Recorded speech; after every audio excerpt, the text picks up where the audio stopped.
My future in-laws are upset because my autistic nephews aren't invited to the wedding, and my fiancé won't even defend me. I am 24 years old, and I deeply love my fiancé's future nephews. Their condition doesn't change the affection I have for them, but the reality is complex. All four are severely autistic.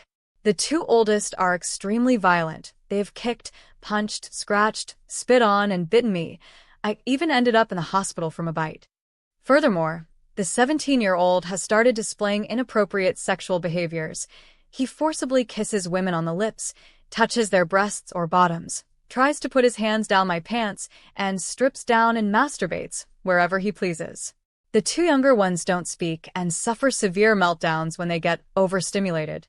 Every time I tried to suggest to the family that they seek professional help or therapy, all I got were shouts, insults, and accusations of being insensitive and not understanding their difficult situation. Knowing what triggers the boys' meltdowns, my fiancé and I initially decided to host a child-free wedding without specifically excluding anyone. When his brother found out, he demanded furiously that the boys be invited. I tried to explain that the rule applied to everyone for safety reasons, given that the venue wasn't suitable for them and there would be 350 guests, but he branded me as monstrous and evil. His family started posting passive-aggressive things on Facebook, calling me the favorite Annie who sees her nephews as a burden. The worst part is that my fiancé, 36, changed his mind overnight. Now he wants the boys to attend, completely ignoring the safety of the guests and my own. It hurts to admit it, but he never defends me. On the contrary, he joins in, telling me I need to deal with these situations no matter how terrible they are for me. I am seriously considering calling off the wedding and ending the relationship.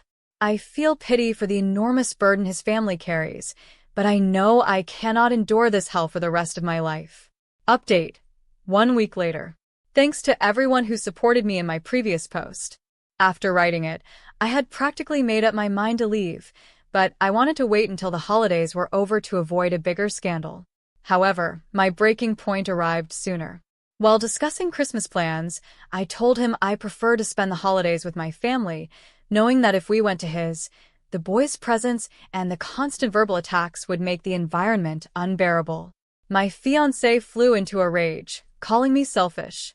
In the middle of the fight, I blurted out what I really thought, that I didn't want to spend the holidays with a family that abuses and harasses me physically and emotionally every time I see them, and I reminded him of the terror I feel when the boys assault or harass me while he does nothing. His response was a reflection of his total detachment. He claimed he had no idea that bothered me, despite the fact that he witnesses every single assault. He called me a fucking cunt for blaming the kids for their disabilities and for lacking empathy. Shortly after, his entire family started bombarding me with calls and insults, twisting everything on Facebook.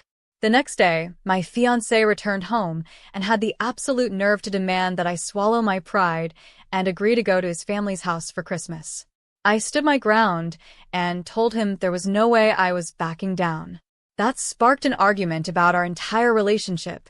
His immaturity, his lack of respect, his lies, his tantrums every time I went out with friends or family, and above all, his total cowardice when it came to defending me. I couldn't take it anymore. Since the house was mine long before our relationship began, I demanded that he leave and told him we were done.